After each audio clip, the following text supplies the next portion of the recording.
ಅಭಿಮಾನಿಗಳ ವಿರೋಧದ ನಡುವೆಯೂ ಕೂಡ ಡಾಕ್ಟರ್ ವಿಷ್ಣುವರ್ಧನ್ ಅವರ ಸಮಾಧಿಯನ್ನ ನೆಲಸಮ ಮಾಡಲಾಗಿದೆ. ರಾತ್ರೋರಾತ್ರಿ ನೆಲಸಮ ಮಾಡಿದ್ದಕ್ಕೆ ವಿಷ್ಣುವರ್ಧನ್ ಅಭಿಮಾನಿಗಳು ಆಕ್ರೋಶವನ್ನು ಹೊರಹಾಕಿದ್ದಾರೆ, ಅಸಮಾಧಾನವನ್ನು ಹೊರಹಾಕಿದ್ದಾರೆ. ಅಭಿಮಾನ್ ಸ್ಟುಡಿಯೋದಲ್ಲಿದ್ದಂತಹ ವಿಷ್ಣು ಸಮಾಧಿ ತೆರವಾಗಿದೆ.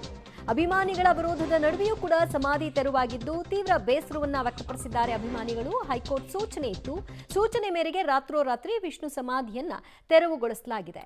ಅಯ್ಯೋ, ನಿಮ್ಮ ಲಜ್ಗೆಟ್ ಅವರು ಕಂಡ್ರಿ ನೀವೆಲ್ಲ ನಿಜವಾಗ್ಲೂ. ಐ ಟೆಲ್ ಯು ಆನೆಸ್ಟ್ಲಿ ಹೇಳ್ತೀನಿ, I am deeply distressed. So ಬಹಳಷ್ಟು ಬಾರಿ ಕೋರ್ಟ್ಗೆ ಹೋಗಿದ್ರು, ಕೋರ್ಟ್ಗೆ ಮನವಿ ಮಾಡ್ಕೊಂಡಿದ್ರು, ಆ ಜಾಗ ನಾವೇ ಖರೀದಿ ಮಾಡ್ತೀವಿ, ನಮಗೆ ಒಪ್ಪಿಸಿ ನಾವು ಅಭಿಮಾನಿಗಳಾಗಿ ಅದನ್ನು ಮುಂದುವರಿಸ್ಕೊಂಡು ಹೋಗ್ತೀವಿ ಅಂತ. ಆದರೆ ಕೋರ್ಟ್ ಕೂಡ ಹೇಳಿತ್ತು, ಅಭಿಮಾನಿಗಳಾಗಿ ನೀವು ಆ ಸ್ಥಳವನ್ನು ಕೇಳಲಿಕ್ಕೆ ಬರಲ್ಲ, ಅದಕ್ಕೆ ಸಂಬಂಧಪಟ್ಟ ಹಾಗೆ ಅವರ ಕುಟುಂಬಸ್ಥರು ಅದನ್ನು ಕೇಳಿದರೆ ನಾವು ಆಲೋಚನೆ ಮಾಡಬಹುದು ಅಂತ ಕುಟುಂಬದ ಅಭಿಪ್ರಾಯವನ್ನು ಕೂಡ ಕೇಳಿತ್ತು. ಆದರೆ ಕುಟುಂಬಸ್ಥರು ಇಲ್ಲ, ನಮಗೆ ಮೈಸೂರಿನಲ್ಲಿದೆ, ಅದೇ ಸಾಕು ಅಂತ ಹೇಳಿದ್ರಿಂದಾಗಿ ಕೋರ್ಟ್ ಕೂಡ ಸೂಚನೆ ಕೊಡ್ತು ಆ ಒಂದು ಅಭಿಮಾನ್ ಸ್ಟುಡಿಯೋದಲ್ಲಿದ್ದಂತಹ ಸಮಾಧಿಯನ್ನು ತೆರವು ಮಾಡಿ ಅಂತ.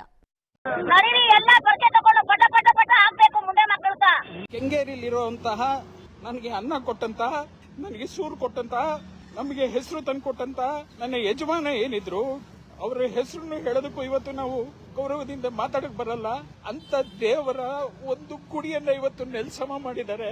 ಅಲ್ಲಿ ಕಾಣ್ತಾ ಇದೆಯಲ್ಲ, ನೆಲಸಮ ಮಾಡಿದಾರಲ್ಲ, ಆ ಜಾಗ ನನ್ನ ಯಜಮಾನರು ಮಲಗಿದಂತಹ ಜಾಗ. ಅಲ್ಲೊಂದು ಪುಟ್ಟ ಗುಡಿ ಇತ್ತು, ಅಲ್ಲೊಂದು ಸಣ್ಣ ಗೋಪುರ ಇತ್ತು. ಆ ಗೋಪುರನ ನಿನ್ನೆ ರಾತ್ರಿ ನೆಲಸಮ ಮಾಡಿದ್ದಾರೆ. ಇಲ್ಲಿ ಬಂದ್ರೆ ನಮ್ಮ ಯಜಮಾನನ್ನ ನೋಡೋದಕ್ಕೂ ಕೂಡ ಗೇಟನ್ನ ತೆಗಿತಾ ಇಲ್ಲ. ಒಳಗಡೆ ಪೊಲೀಸರು ಸರ್ಪಗಾವ್ ಹಾಕೊಂಡು ಕೂತಿದ್ದಾರೆ. ಆರಕ್ಷಕರು ಮುಂದೆ ಗೇಟ್ ಅಲ್ಲಿ ಬ್ಯಾರಿಕೇಡ್ಸ್ ಗಳು ಹಾಕಿದ್ದಾರೆ. ಯಾವ ಮಟ್ಟಕ್ಕೆ ಬಂದ್ಬಿಟ್ವಿ ನಾವು ಅಂತಂದ್ರೆ, ಸಮಾಧಿಯನ್ನ ಕೂಡ ನಾವು ಕಾಪಾಡ್ಕೊಳ್ದಿರೋ ಮಟ್ಟಕ್ಕೆ ಬಂದಿದೀವಿ. ನಮ್ದೇ ಮಲಗಿದ್ದ ಯಜಮಾನನ ಜಾಗ ಬರೀ ಮಣ್ಣಾಗ್ಬಿಟ್ಟಿದೆ ಸ್ವಾಮಿ, ಬರೀ ಮಣ್ಣಾಗ್ಬಿಟ್ಟಿದೆ. ಒಂದು ನಾಯಿ ಓಡಾಡ್ತಾ ಕೂತಿದೆ, ಆಗ್ತಿಲ್ಲ. ನನ್ನ ಯಜಮಾನನ ಕಳ್ಕೊಂಡ ದಿನ ಅಲ್ಲ.